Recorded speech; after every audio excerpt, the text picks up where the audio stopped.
And then on the exhalation, we rest our hands onto our knees, palms facing down. If you sit on a chair, bring your feet on the ground a little further apart so your legs are in a V shape, chin to chest. And let's start our gentle neck rolls this morning.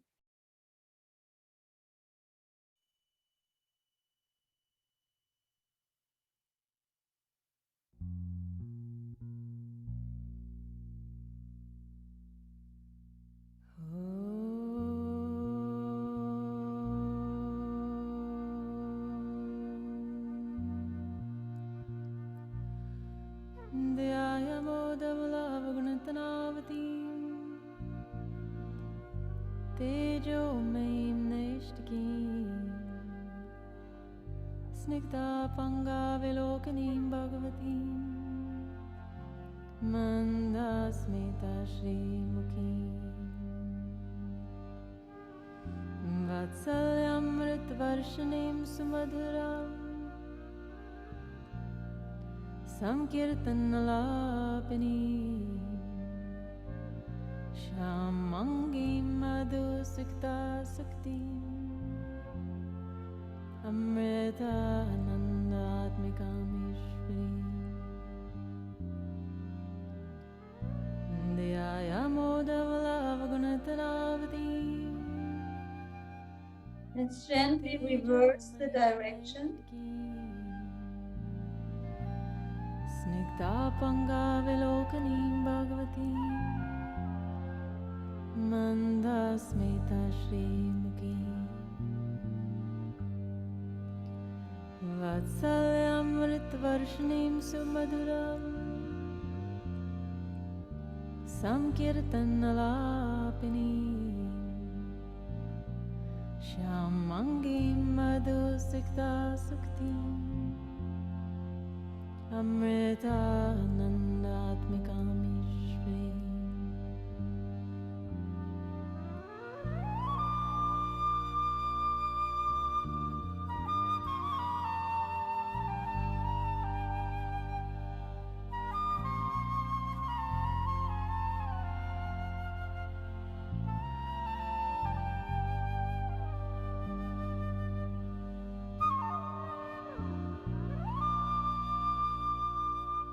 And with your hands on your knees, go into your Sufi grind, arching forward, rounding down.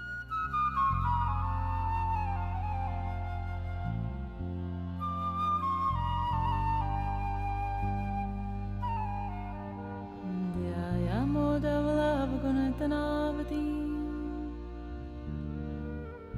tejomyim neshtikim Snigdha-pangavilokanim bhagavatim mandasmita shrimukhim vatsalyamritvarshanim sumadhuram samkirtanalapinim shamangim madhusikta suktim Amritanandatmikamishvri.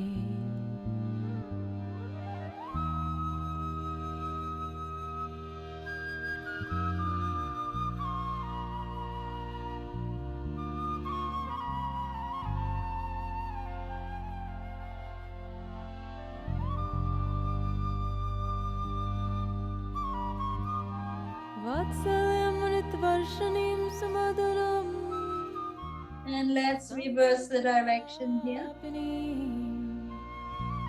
Shamangim madhusikta suktim amritanandatmikamishvri.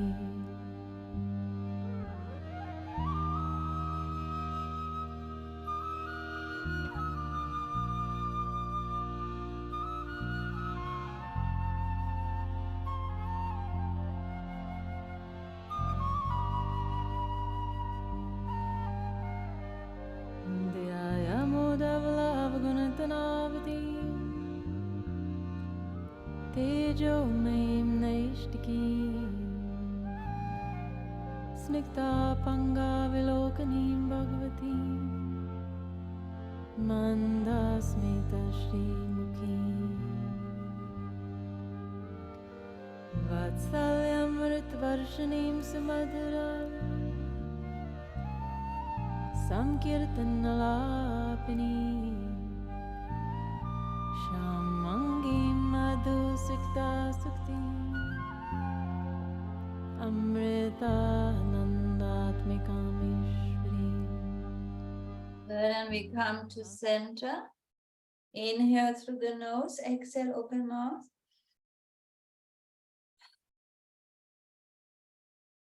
Open your eyes, bring your arms forward, palms facing down. On the inhalation, palms facing upward, you arch forward. And then you exhale, you round, and the arms hugging your ears. Inhale, arch your spine. Exhale, round your spine.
We bring our left hand into our lap.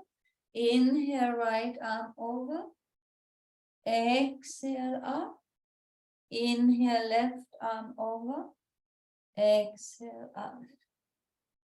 Inhale over. Reach through the fingertips. Exhale up and continue.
And then we have the back of our hands touch overhead. So the back touch, that's your inhalation. On the exhalation, you bring your left hand onto your right knee, right hand behind you. If you sit on the chair, you can wrap your arm around the chair, put it on the backrest. Exhale here into the twist. Inhale, have the back of your hands touch. Exhale, twist to the other side.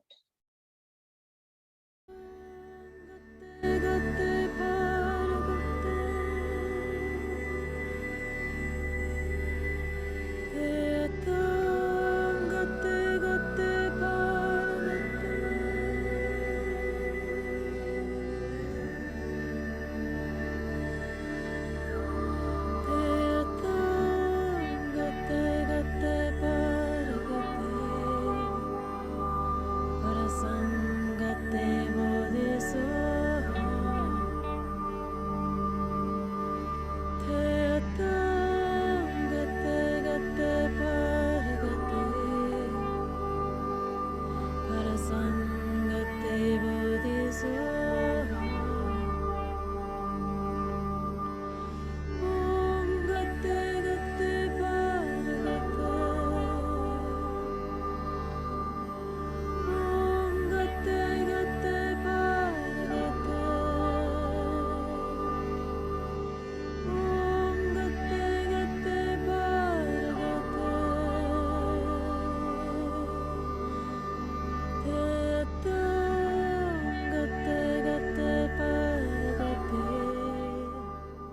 to center. Resting our hands on our knees, wrapping the hands really around the knees, straighten the arms. And we just want to do our breath of fire. So remember there's an equal in an exhale rapidly, yeah, and engaging the diaphragm, not only the navel, also your diaphragm. And if you feel uncomfortable with the breath, you always do it right if you stick out your tongue and you pant like a dog. Yeah, then the body does it automatically right. So it's either this way, or you just do the in and exhale through the nose.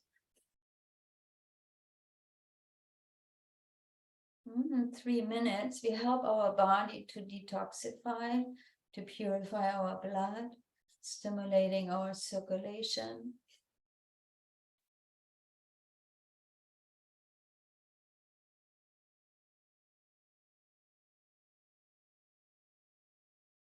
Have a good steady pace. Keep your spine erect.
Take a deep inhalation, suspend your breath, again pull the perineum, sex organ, navel in and up, squeeze tight.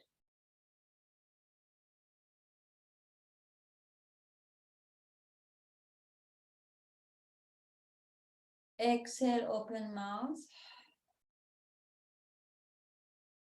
Right hand on top of the left, tip of your thumbs are touching. Just for 1 minute, regulate your breath.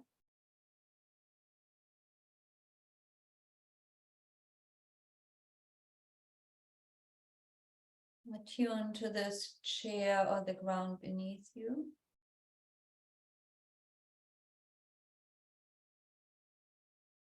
Attune to the B space.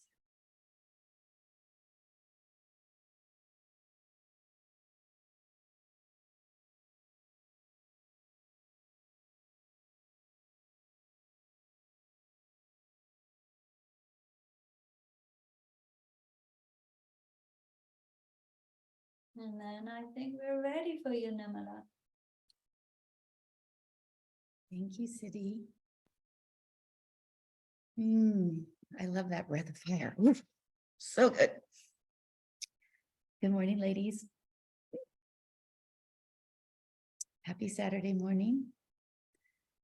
So today, a couple of things. First is that we are gathering this Friday from 6 to 9 in Palo Alto. I will be sending out details, anything you might want to bring or in directions, that sort of thing, today or tomorrow.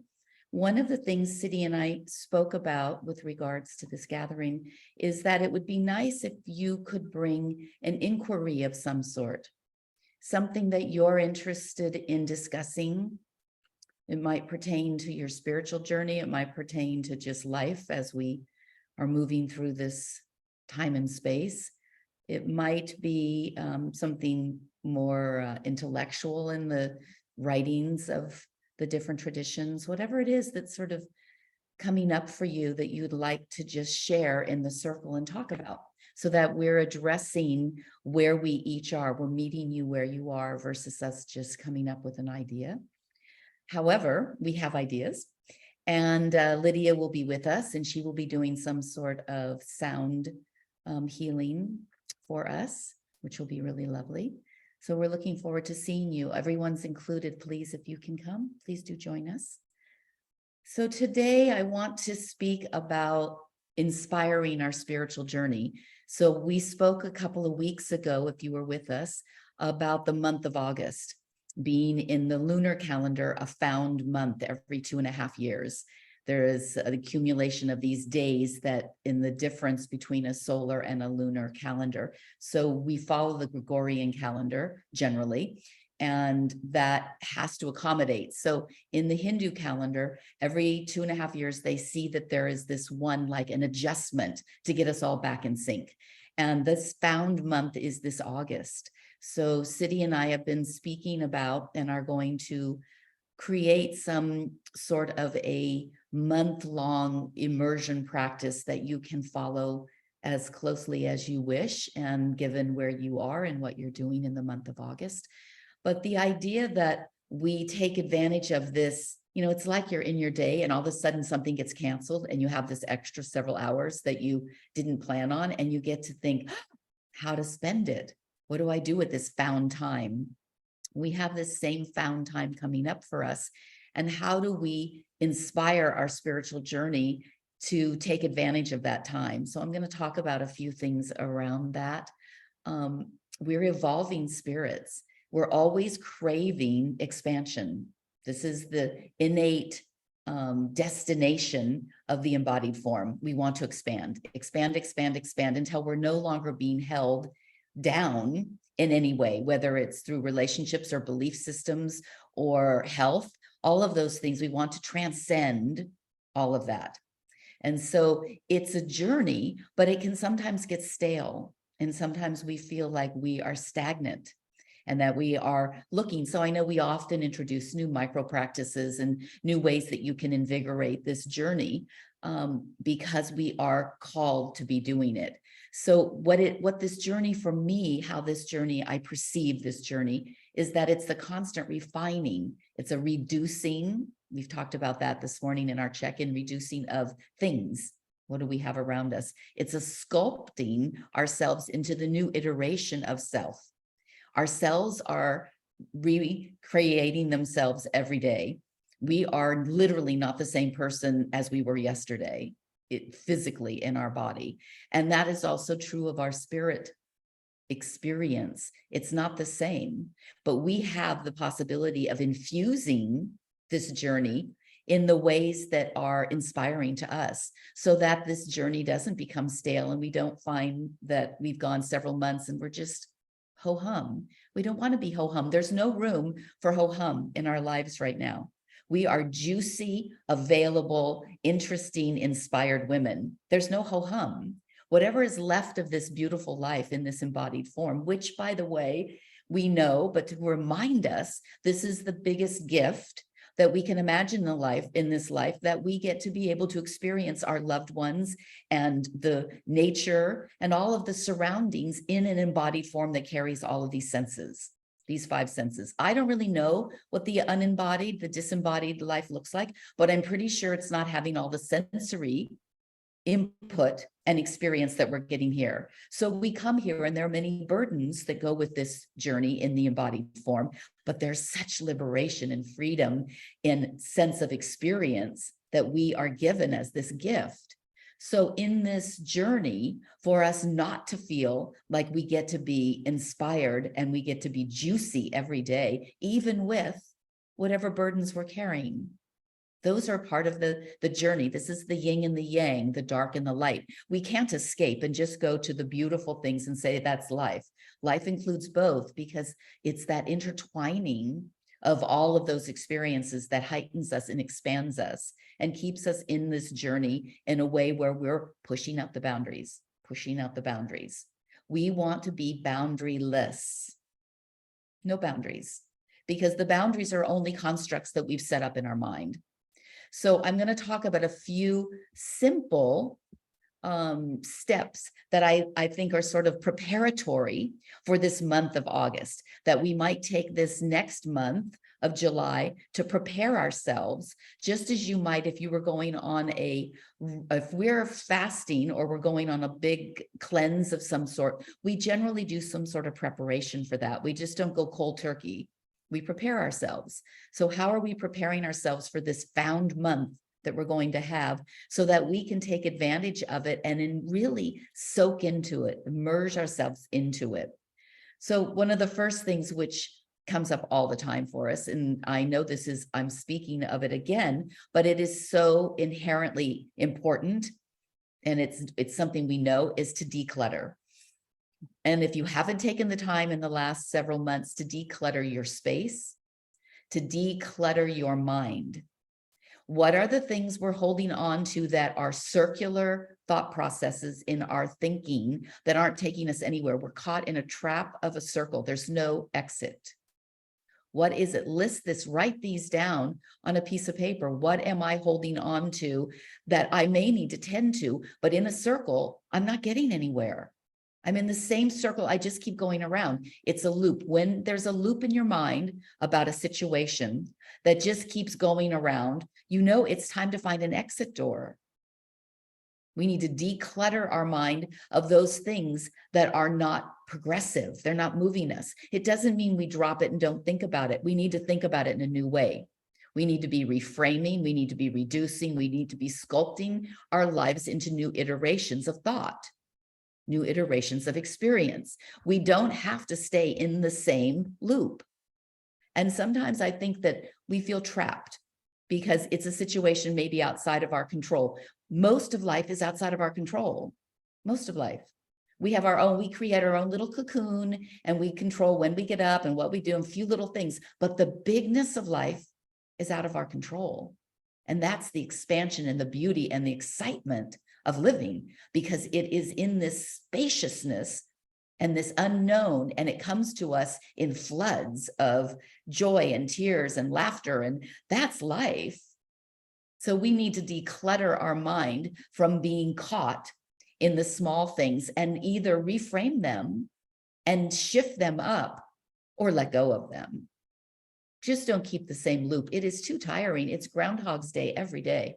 We do not need to be in that space. This is a choice we make. In the world where we don't have control over so many things, we have complete control over our mindset.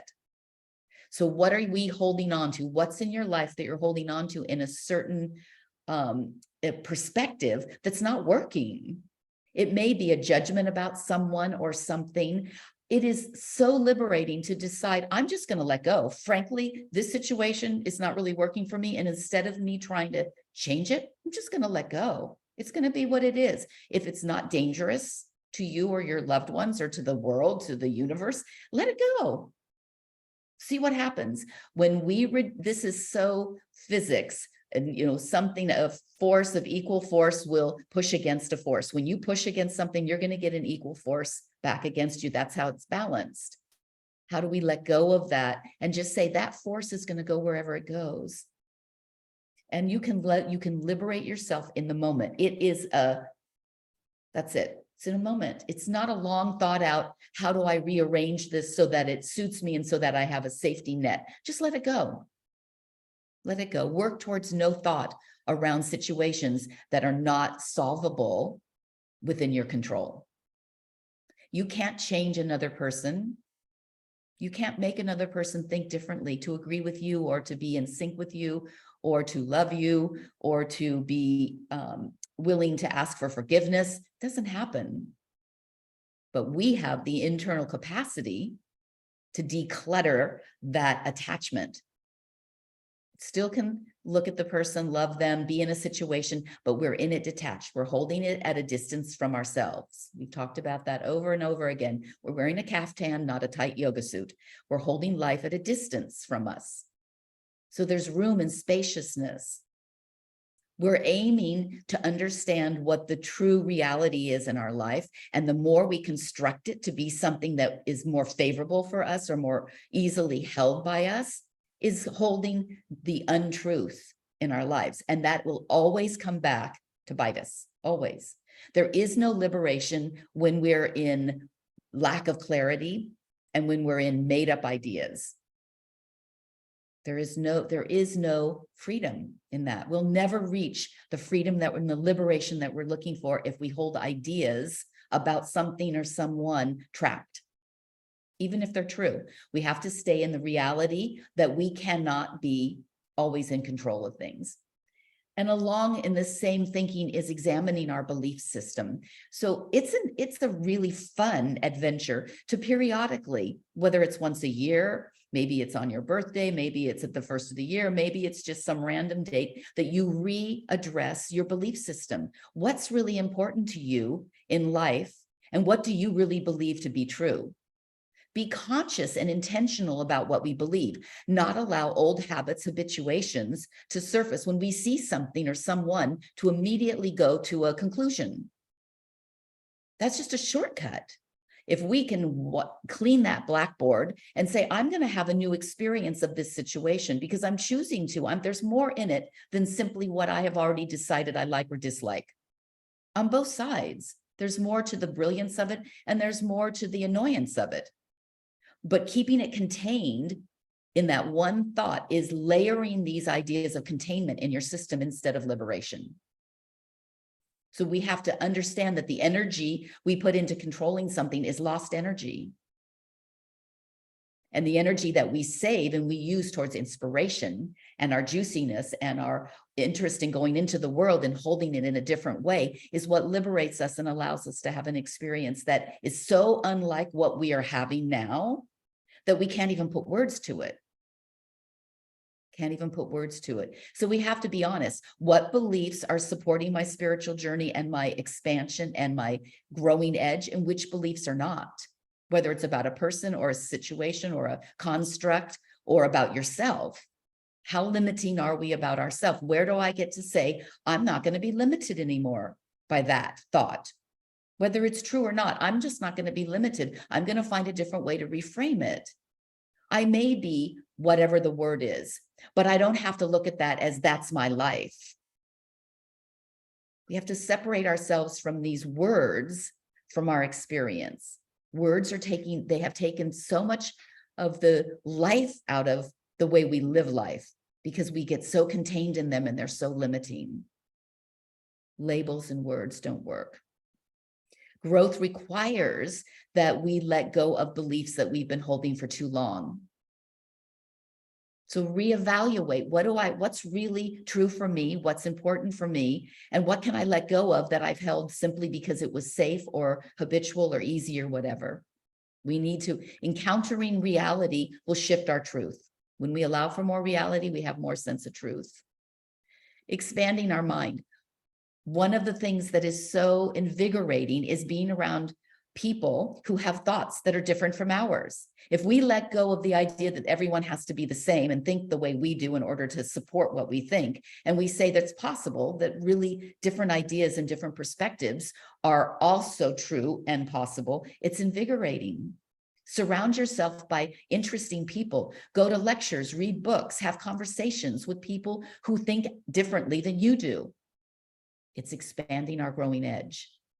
We don't have to agree with them, but we can be inspired by what they have to say rather than being limited by it. Expanding our mind allows us to have new ideas, new beliefs, new possibilities. It increases the opportunity for us to wake up, experiencing something that we haven't really been experiencing. Going outside. Of course, all of you are nature lovers, but remembering the magic of nature, not just the beauty of it, the magic. Nature is transforming. It's magic. Remembering that when you put your feet onto the ground, take off your shoes, let your feet feel the earth. Remember and experience the magic of it. And do it in silence and in quietude. Don't take your phone. Don't take your thoughts. Just take this body and this system into nature and let nature commune with this system. Taking care of yourself. We've talked about self-care over and over and over. This will be a big part of our August journey. If we are not in the mindset that this is a temple And I don't just mean the physical body, I mean the emotional body, the spiritual body. This is a temple. Every day we are bringing into the temple certain things and we're leaving certain things outside. Just as we might leave our shoes outside the door in order to come in with a different mindset about how we're entering a space. You are entering your temple all day long. What are you bringing with you? We have to explore that and spend a little time in decluttering that. And the last thing is just letting go. Of course, we all know, let go, let go. Letting something in your life go. This is a great time to look at what in August I might like to concentrate on, letting go of some judgment or fear or angst or disappointment or expectation. What can I let go of to be liberated and free from it? So let's spend the next few weeks exploring and giving ourselves ideas of how we want to move through the spaciousness of this new space we're going to be in. And this week for your affirmation, now is the time for renewal of my entire system. Now is time for renewal of my entire system. I'm going to post it. And you're going to have a cleansing.